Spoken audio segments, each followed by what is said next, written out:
নিরাপত্তাকে ঝুঁকির মুখে ফেলে মুনাফাটাই বড় করে দেখছে কলকাতার নিউ মার্কেট এলাকার শত শত আবাসিক হোটেল। বুধবার মির্জা গালিব স্ট্রিটের শিখা ইন হোটেলে আগুনে 7 বাংলাদেশি সহ 9 মৃত্যুর ঘটনা সেই চরম অব্যবস্থাপনায় ফাঁস করে দিয়েছে। জংধরা লিফট, লন্ডভন্ড বৈদ্যুতিক তার আর সরু গলির এই মরণ ফাঁদগুলোতে নেই কোনো অগ্নি সুরক্ষাও। তাফসির ফিজার রিপোর্টে বিস্তারিত।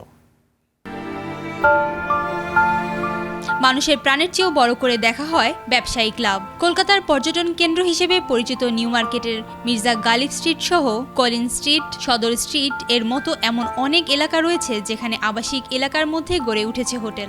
নেই কোনো প্রাণের নিরাপত্তা।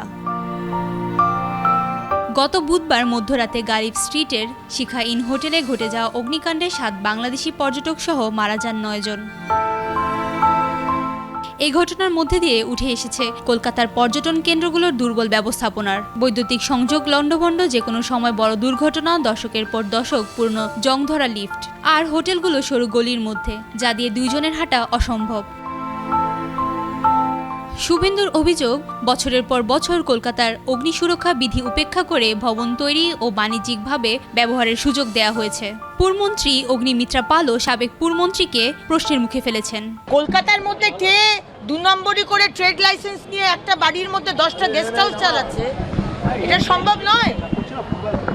ইট টেকস টাইম।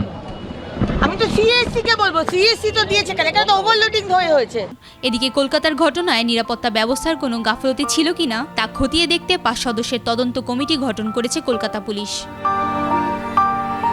তাফসির ফিজা, একুশে টেলিভিশন।